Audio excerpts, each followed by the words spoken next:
We'll go ahead and get started. Welcome everyone to another SBIR speaker session. Today, I'm excited to be hearing from Leith Martin. He's going to be talking about the NSF SBIR program, as well as the I-Corps program. So he leads the I-Corps program at UNLV, and he's the director for the Troesh Center for Entrepreneurship at UNLV. Thank you, Leith. Cara. So first of all, thanks everybody for coming. Sean, Mark, and Dave. First of all, let me say I'm going to cover a fair amount of material, but please interrupt me and ask questions. You don't have to wait till the end or anything. If you have any questions, please jump in and ask questions. The one caveat I will also add is some of the information I'm providing today is different than it was 2 months ago and will probably be different in 30 days than it is now, because there's been so much changes at NSF over just the last few months. So keep that in mind as well. And then I'll point you to a lot of the resources that you can use to actually find out a lot more. So the first thing I want to talk a little bit about is the National Science Foundation in general and their innovation programs. So to understand NSF's role in regards to administering SBIR, STTR, and I-Corps programs, we'll talk a little bit about what the National Science Foundation is, what is America's Seed Fund, and then we'll do some overview of SBIR, STTR, I-Corps, and then some next steps that you can use. Now, why is this important? It's important because NSF in general, but the federal government more broadly, in many ways, is supporting non-dilutive funding and training that basically will turn technologies into impactful ideas. Now, first of all, the mission of the National Science Foundation is to advance scientific progress through funding and research. To give you some idea of the scale, National Science Foundation's budget somewhere between $8 and $10 billion on an annualized basis. A significant amount of that funding goes into research funding inside national labs or inside university environments. And as Cara mentioned, I run something called the Troesh Center for Entrepreneurship and Innovation at the University of Nevada, Las Vegas. It was established in 1950 under the National Science Foundation Act. And there's something called TIP, and we'll talk a little bit about TIP, which is the Technology Innovation Partnership, which houses actually SBIR, STTR, and many other programs. We'll also talk about what's called America's Seed Fund, which includes SBIR, STTR, and it funds about 400 startups annually with non-dilutive grants in all 50 states.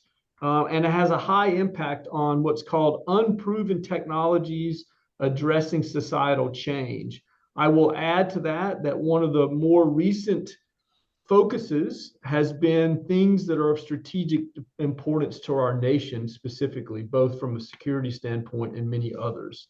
Now, I stole this slide from a National Science Foundation presentation I recently was a part of, but to give you some idea of the TIPS program, which is the Technology Innovation Partnerships Program at NSF, these are the specific areas in which NSF focuses a significant amount of their funding.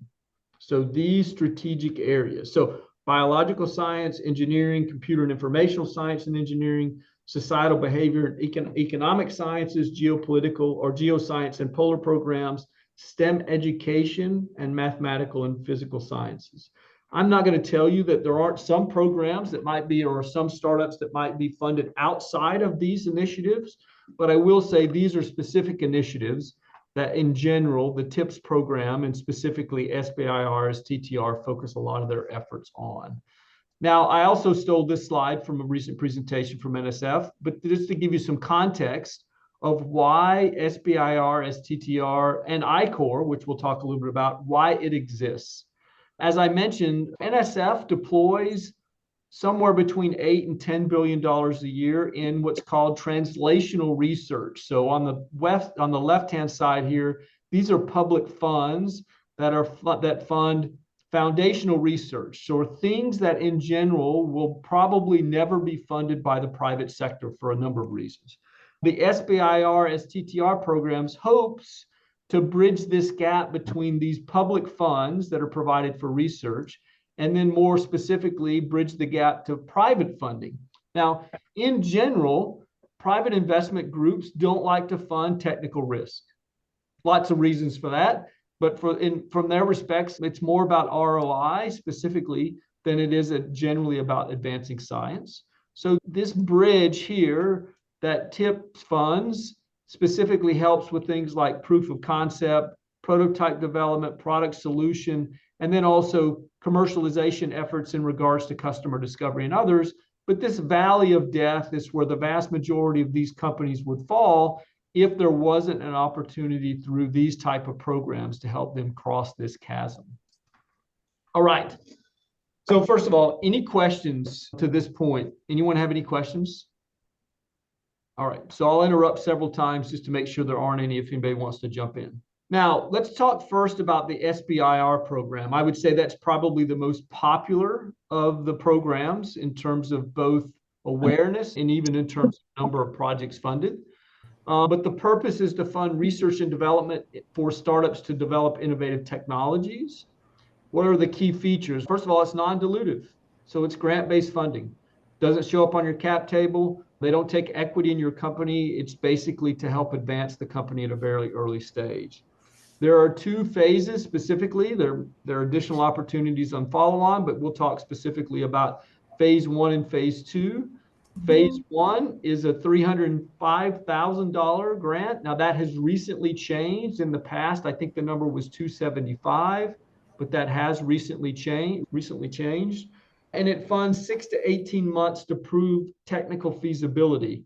Now, I'll also let you know that there is a relatively new distinction in phase 1.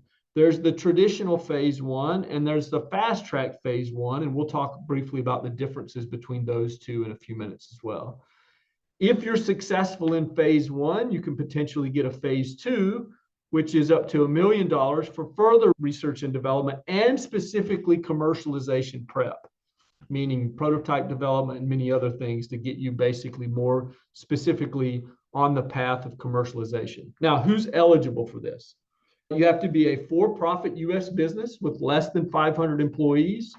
Your principal investigator, which is often called a PI, must be at least a 51% employed by the business. So a PI, just for informational purposes, if you apply for a federal grant through these type programs, there's a principal investigator. That term comes from the world of academia because inside academia, when they receive research funding, the specific faculty member who is designated as the recipient of that grant is called the principal investigator, and the terminology carries over to the private sector from an SBIR perspective.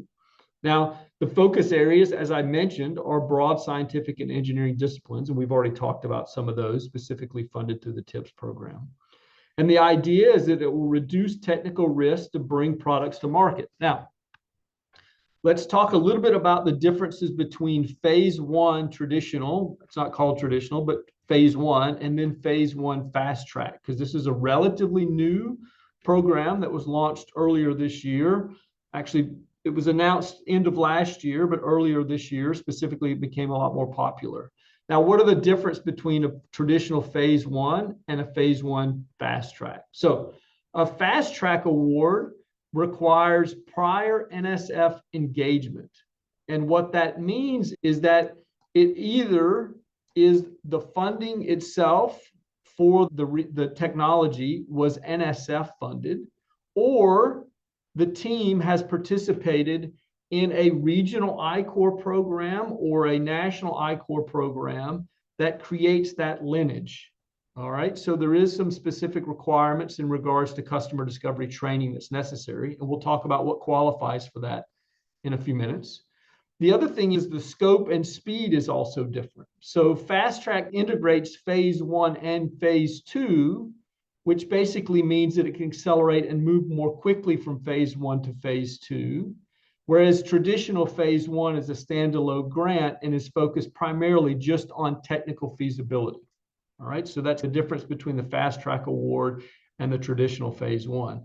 Now, the other way to look at it is that the fast track award is specifically also focused on your commercialization strategy. So that's why they're requiring that you do some customer discovery in advance of submitting a phase 1 fast track, because they want it to be a more commercially ready product as opposed to traditional phase 1. Fast track also demands a combined phase 1 and phase 2 proposal with that commercialization plan, whereas phase 1 is focused only on technical merit. And then the funding continuity ensures that up to 1.55 million is available if certain milestones are met and funding gaps are met in the phase 1. Whereas phase 1, traditional, and if I'm being honest, I wish they had named them two completely different things. One is fast track phase 1 and one is phase 1. I wish they'd named it something completely different because I think it would have eliminated some of the confusion. But a traditional phase 1 requires a separate phase 2 application at the completion of your phase 1. All right. So those are some distinct differences. Any questions here? Okay. Leith, you do have a question in the chat. Okay, sorry. Let me try to pull that up. Let's see. Hey, Cara, if you don't mind, because of the way my screen's set up, what is the question? Yeah, no problem. Mark asks, where do you find the regional hubs and the areas of expertise? Yeah, great. So I tell you what, Mark, in a few minutes, I will talk specifically about those. I'll talk about the regional hubs. I'll talk about the region, the hub for this specific region. And so we'll definitely talk about that and cover that as well. If I don't answer your question, Mark, if you don't mind, jump in and ask it in a different way if I don't answer it completely for you. All right. I'm not going to spend a ton of time on this because, quite frankly, a lot of the things are similar, but the biggest differences is that an STTR is a collaboration between a research institution and the business. Whereas the business is fully independent, meaning in an SBIR, they're fully independent. They operate in that way. And so it doesn't require any research institution affiliation or support. An STTR does require that. Now, in terms of the workload, an STTR requires that the university or research institution, it could be a national lab, Sandia or some of those national labs, Idaho National Labs or others, 30 or 40% of the work would be through the research institution and 40% would be specifically with the small business. The eligibility is the same as an SBIR, but it does require a formal university partner. All right. And then once again, 50% employed by the business in terms of the PI, and the co-PI must come from the research institution. So it's a little bit different. Now, if you think that you might want to use or STTR as an opportunity to get access to funding, you should definitely reach out to research institutions to try to engage them in some way. I will tell you that examples that I often see are a company that maybe has licensed technology originally from the university and then advanced it in some way, and now wants the university to do some of the work for them that might be necessary in order to basically provide some sort of technical advancement from the original researcher. Sometimes universities have what's called corporate-sponsored research programs, where small businesses can engage them and engage a lab inside that university environment. And that lab might be responsible for a certain amount of the deliverables necessary, maybe technical advancement, maybe changing the formulation and doing some testing, maybe providing some specific data that is then valuable to the business itself. So those are some of the applications that I see most often that are used on that as well. So those are all options that I see. Now, if, for example, and I use UNLV as an example because obviously I'm quite familiar with that, the specific university system or the office that manages these type things, STTRs, is what's called our Office of Economic Development.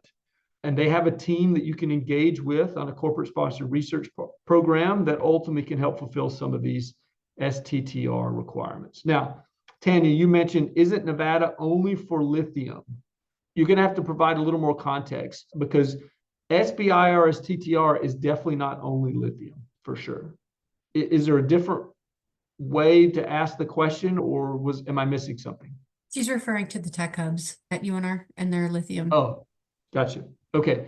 The tech hubs, for example, they probably have specific initiatives. And so if you align with them on those specific initiatives, they'll probably work with you.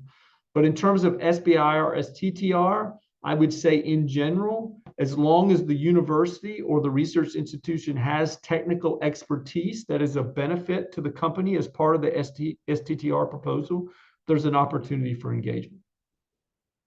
So if you need something, now, for example, and I'm going to make this up because I don't really know for sure, but let's say, for example, you wanted something around nanoparticles in relationship to biotech. I don't know how big UNLV's group is in nanotechnology, but my suspicion is it's not huge. But you would engage a university or research institution that has expertise that's important to your company. And that's how you would manage that. But in terms of UNLV, we do have an office that specifically does that. All right, so Tanya, you mentioned Fred told us, but they don't have info on other startups. I would like to learn more given the latest changes. Are you talking about specifically for the Tech Hub, or are you talking about specifically for SBIR? Tech Hub funding and government changes. Listen, you're welcome to reach out directly to the Tech Hub and ask some questions and get regards to that. I will tell you that many of the federal institutions themselves don't know exactly what the changes and how they will affect them, because it has changed rapidly, and they're trying to grapple with trying to understand what those changes mean for their institutions.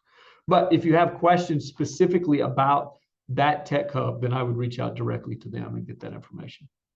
Now, that being said, if you have a specific expertise that you're looking for, meaning because you said only lithium, my assumption is you're asking because your technology or company is working with a different technology, then you could reach out to me, and Carr is well connected at UNR as well. And if there's someone there that might be able to plug you in to a researcher that might be a candidate for STTR with your tech, then that might work for you.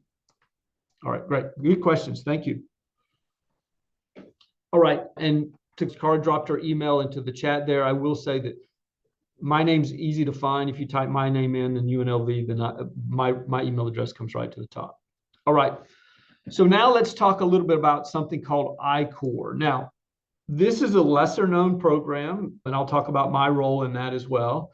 SBIR and STTR have been around for a long time and have funded many projects, 400 projects a year over the course of, I don't know, decades at this point. So there's been a lot of different opportunities for companies to participate in that as well. What we're going to talk about now is National I-Corps. Now, what I-Corps is, about 12 years ago, the National Science Foundation looked at the landscape of their research funding. And what they figured out is they funded $8 to $10 billion in translational research. And a lot of times that research ended up in maybe a patent, more than likely a research paper or a white paper that was written by a researcher inside those research institutions. And they thought, what can we do to actually increase the likelihood of commercial viability of that research funding? And so they created what was called the I-Corps program. It stands for Innovation Corps. The idea was to train researchers and entrepreneurs how to validate market potential. So how to determine commercial viability of some of this research that's being developed and funded by NSF. And so what they did is they developed a 7-week immersive program that specifically focused on customer discovery. Now, there are 2 versions of this.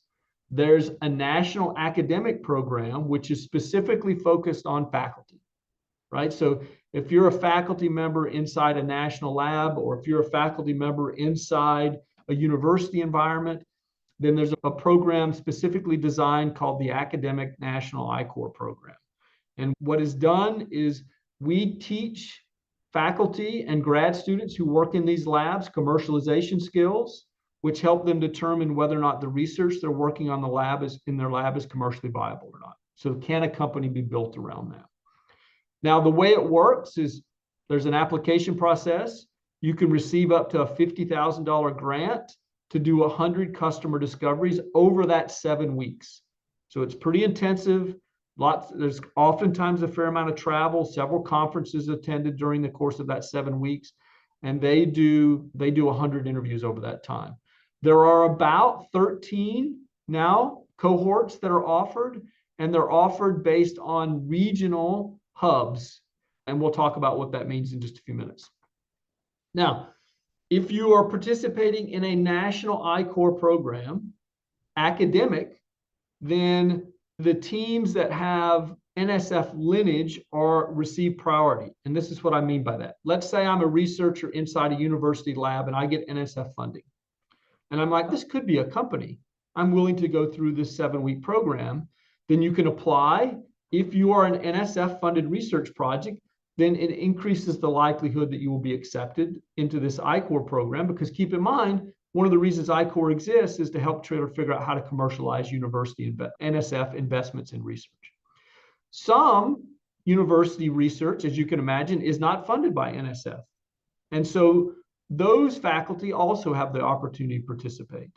And in order to participate in a national I-Corps program, you have to have a full team, which is an entrepreneurial lead, which is typically a grad student, because normally the faculty member is not going to leave the organization to start the company.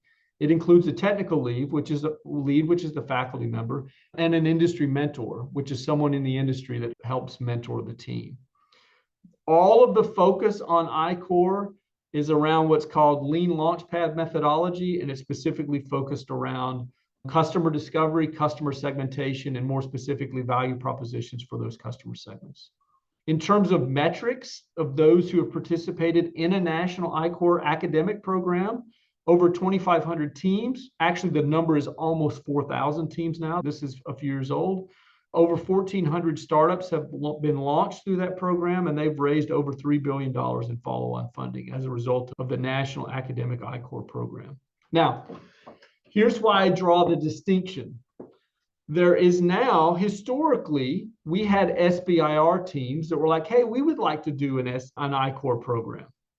The problem is that we were specifically, the program was designed for faculty, but some SBIR Phase 1 awardees wanted to participate in a similar format because, frankly, they were focused primarily on the technology in the Phase 1, and I-Corps was focused on customer discovery and commercialization research.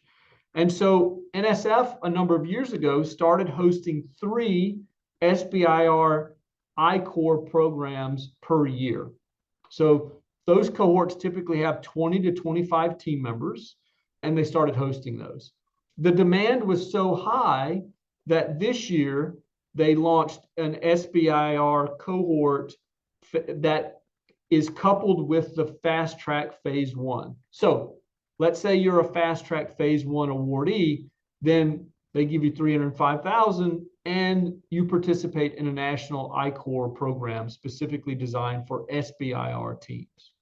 7 weeks, 100 interviews, you allocate some of your $305,000 for customer discovery travel to and from conferences, and you have a teaching team who is there to coach you through the process on how to do the interviews, how not to do the interviews, how to ask the questions, how to gather the data, how to adjust your questions based on the things that you learn, and how to interpret that going forward so that you can focus specifically on what's called a beachhead market, which is the market that's most likely to be your first customer based on that. So there is a distinction. There's an academic cohorts, and there are SBIR cohorts, and the funding mechanisms are different. One goes directly to the university. The SBIR cohorts goes directly to the company, just like the SBIR funding does as well.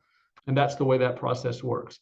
Now, I will also tell you that theoretically, we were scheduled, and the reason I say we is I'm on the teaching team. So I'm one of the teaching team members that host these SBIR and academic I-Corps cohorts. Theoretically, we were going to host 10 SBIR cohorts this year, but because of some of the disruption that's taken place at NSF, SBIR has been a little slow in terms of their awards. And as a result of that, then we've actually canceled a couple of those cohorts. But we do have a cohort coming up in July that is 100% going, because we already have a full cohort for that as well. All right. There's a little bit of confusion there's a little bit of a distinction between the academic cohorts. This group is probably more specifically around the SBIR I-Corps program, but any questions? Okay. All right, now let's talk about regionals. Now, this has all been about national I-Corps, all right? And as it says here, if you look here, it says right here, teams with NSF lineage. I mentioned those are teams that were funded through NSF research funding, or regional I-Corps training, meaning that you've received regional I-Corps training. Now, what counts for regional I-Corps training is these regional programs that are now hosted at 13 different hubs across the United States. Now, I'm going to flip to this one first, and then we'll come back to the other one. There are 13 hubs across the United States. Vegas specifically is part of the Desert and Pacific region hub. And these are the institutions that are involved that are actually directly affiliated with that hub. So Arizona State, University of Arizona, NAU, UC San Diego, San Diego State, the University of Hawaii system, Boise State, University of Idaho, and UNLV. So across those 9 universities, now 10, because we added one in terms of San Diego State, 9, those 9 universities, we provide regional cohorts where we work with teams, both academic and community teams, who want to go through an abbreviated version of this customer discovery process. Now, for example, if you want to submit an SBIR fast track phase 1, one of the eligibility requirements listed is customer discovery training. The regional I-Corps program counts as customer discovery training. So if you want to do a fast track, one of the eligibility requirements says, have you received customer discovery training? That is satisfied by participating in one of these regional cohorts of I-Corps. All right, so let's go back here and let's talk about actually what that means. Now, for the regional I-Corps program at the Desert Pacific Hub, it is a 4-week process. So instead of 7, it's 4 weeks.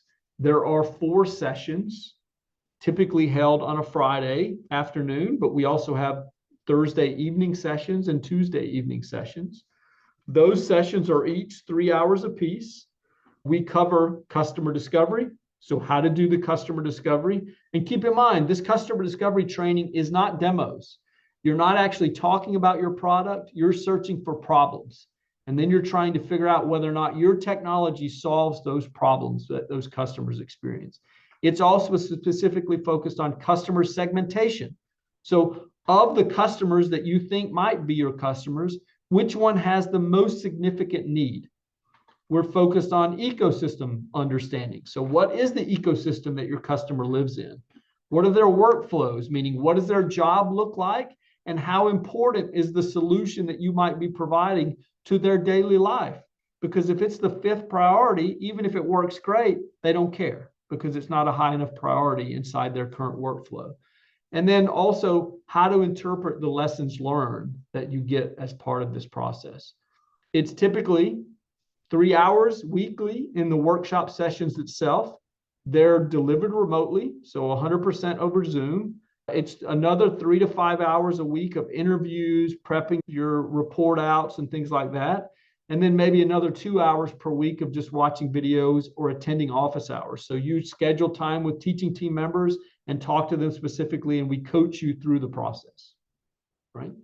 Now, in terms of this, our Desert and Pacific Hub, I've included some specific information right down here on the bottom. Here's the Desert Pacific Hub website, and Carl will send all of you a copy of this deck, so you'll have access to all of these links. It's included here, and we have about, I'm trying to think how many cohorts we have. We will host somewhere between 15 and 20 cohorts this year. And so some of those will be hosted by partner institutions. So for example, UNLV will have one specifically that will be hosted by us. And then about 10 of those cohorts, actually, I think there may be 12, will be hosted across the entire hub, meaning that we'll have participants from all across the region who will be participating in those training programs. Now, if in terms of eligibility in participating in the regional program, very similar, right? So for example, if you want to participate in a regional cohort, then you need to be a potential SBIR or STTR candidate. The truth is the vast majority of our regional cohort participants are university faculty or university grad students. But for example, in the last cohort that I led that ended a few weeks ago, we had 2 teams in Vegas who want to submit for an SBIR phase 1, and they participated as part of the eligibility requirement, but they also participated, frankly, because it helped them write a better commercialization plan. I'll tell you that the teams that have participated in some I-Corps training, either regional or an academic national program for those faculty members, are somewhere between 5 and 10 times more likely to receive an SBIR phase 1. Now, it's not because NSF goes and looks at your application and says, oh, I see they did a regional program or a national program, then we should let them in.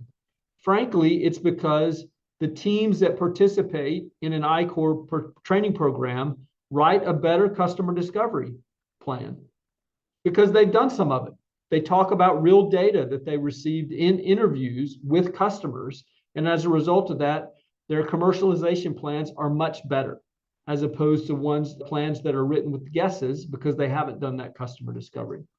So I want to be clear that it doesn't create, there isn't some sort of, we're not, the SBIR and STTR evaluation teams aren't picking you because you've done that. They're picking you because your plans are better and your proposals are better as a result of participating in those programs. And so that's how that works in terms of the regional program. So that's the difference between the regional program and the national program. All right. And as I mentioned, if you want to learn more about the regional program, then there's the link to the regional program. Now, just to pull the curtain back, the way this works. Let's say, for example, when you fill out and you're not a university directly affiliated startup and you want to participate in a regional program. You submit your application on the website. You typically pick a university that you have some affiliation with. That application would come to one of us. For example, if you put UNLV, it would come to one of us. We would probably reach out, schedule a call if we didn't know who you were, make sure that we understood what was going on, and then we would let them know to accept or reject the plan of the team. I will say that these are what I would call innovative teams, right? So these aren't teams that are working on traditional small business plans. These are teams that are trying to figure out, well, I have something from a technology standpoint, but I'm not exactly sure what the business looks like, and I need to go through a program to sort that out, right? So that's what this is. We're not dealing with dry cleaners and restaurants here, right? So think about that as well. Now, in terms of next steps for many of you who are entrepreneurs. So first of all, make sure to go to the website. This website here is the website right here for the National Science Foundation SBIR, STTR programs right here. So you can go there and it has a lot more information than I've provided and confirm your eligibility. If you want to participate in a regional program in advance of submitting, that's the information specifically here on this website to do that. If you're going to participate in an SBIR or submit an SBIR, then basically what you would do is you would start with your project pitch, and then it would walk you through that process. I tell you what I'm going to do right quick. Let me pop out of this because I want to pull this up and show you. For example, this is SBIR STTR National Science Foundation's website. And if you look right here on the right-hand side, you click on how it works, get started, the basics, project pitch, full proposals, proposal review, and decision. It tells you, walks you all the way through that process if you have to figure that out, all right? If you want to learn more about the regional program, here's the website. Talks about what is I-Corps, talks about the mission of the regional program, talks about the leadership group and what universities are involved. And on the far right-hand side, there's the application. And if you'll look, it lists the ones that we already have on the schedule for this year, and we'll be adding probably another 4 or 5 more during the course of this year. That'll be cohorts that you can participate in as well. All right. So that's the way that works. Now, let me go back here and make sure that I've covered everything on this slide. Oh, this is a great one as well. Right here on this last bullet point, NSF holds regular webinars where they talk about how to apply, they answer questions, they cover lots of information.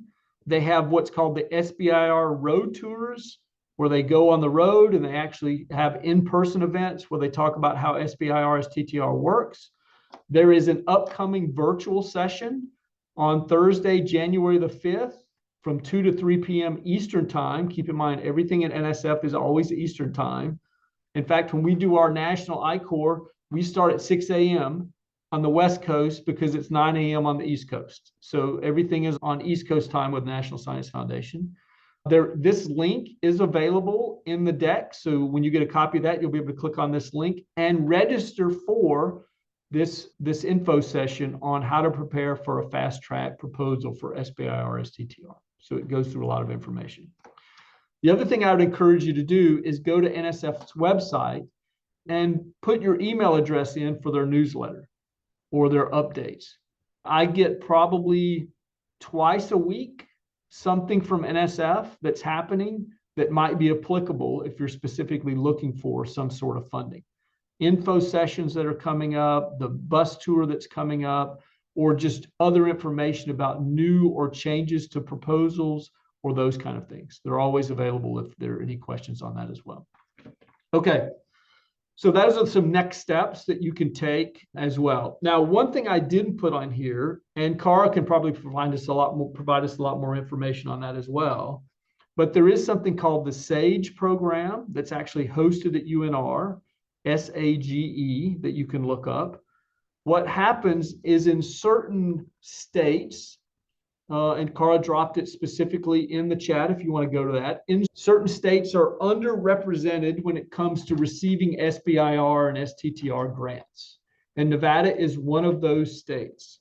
So as a result of that, there's some funding that comes to the state to actually support teams that are working on SBIR or STTR grants in those states that hopefully increases the number of submissions they receive from those states. Our version of that in Nevada is the SAGE program, which is hosted at UNR. And as I mentioned, Cara dropped that into the Zoom chat as well. So you can take a look at that as well. So those are other resources that you can get access to as well. Now, the other thing I'd encourage you to do is, look, I'm always available. Send me an email. We'll schedule a time to chat, and I'll plug you into the resources that most likely fit your particular circumstance, especially if it's involving UNLV or UNR, or I'll find someone at UNR if there's someone specifically that you should be talking to. Or I'll connect you with our Office of Economic Development in the South that will help you with some questions that you may have around STTR and SBIR as well. The other thing I would say is, great, Cara's already dropped it in there, is these type of workshops are regular, or info sessions are regularly hosted by Startup NV, and as part of the local ecosystem, Startup NV hosts lots of other programs that might be effective or useful for you in trying to start your particular business. So they have lots of programs that you can plug into as a result of all the things that they do. But also keep in mind, in fact, Cara, correct me if I'm wrong, but I think Startup NV has actually done some SBIR workshops where they'll work with you specifically through the application process as well. So there's lots of those things that you can plug into as well. Yeah, and just to add to that, we are the state's FAST awardee, so it's a federal and state technology partnership program, and that's actually along with UNLV to support SBIR applications, and we do host our Innovate NV Accelerator. And so this speaker series, along with that accelerator, is part of the FAST program. We're about halfway through our first cohort of Innovate NV to help people complete their SBIR applications. And our next one starts in July. And so you can find more information in the Innovate NV link that I just posted in the chat. Cool. And I just came off, so now I can see everybody. I will say that Mike, who is on this call from UNLV, is a great resource as well. Mike actually does a lot of the corporate sponsored research stuff that takes place at UNLV when it comes to plugging into UNLV as a resource for your STTR and corporate sponsored research programs as well. And so he's a great resource for that as well. All right, it's a ton of information. You'll get copies of the deck. The one thing I would, as a caveat that I mentioned in the very beginning, things are changing at federal agencies on a daily basis. So many of the things that I told you today, as quite frankly, is different than what it was 2 months ago and could be different in 30 days. So the best way to stay plugged in is to plug in specifically to the NSF's website, attend as many of these info sessions as you can to hopefully keep up to date on the latest that's coming. And then also there's some new programs that are coming as well that could be interesting as well. And Cara mentioned specifically join listservs as well. I will tell you that there are changes in the way that, not necessarily the way that grants are being evaluated, but even the type of grants. And so I would say I would expect, no crystal ball, I haven't seen anything official, but based on things that I have seen, I suspect that you'll see us be considerably more, NSF will be considerably more strategic in terms of national initiatives going forward, in terms of some of the things that they'll focus some of their funding on. And then Mike dropped his contact information with LinkedIn into the Zoom chat as well, so you can plug in with Mike when it comes to some of your corporate sponsor research connections to UNLV as well. Cool. Any questions? Okay. You guys are a quiet group. Okay. If we don't have any questions, Leith, thank you so much for your time. Appreciate it. I put his information, his contact into the chat. I'll also be sending out a link to the recording and his deck with more of his information. Thank you all so much for being here, and we'll see you on the next one. Thank you. Bye. Thanks, everyone.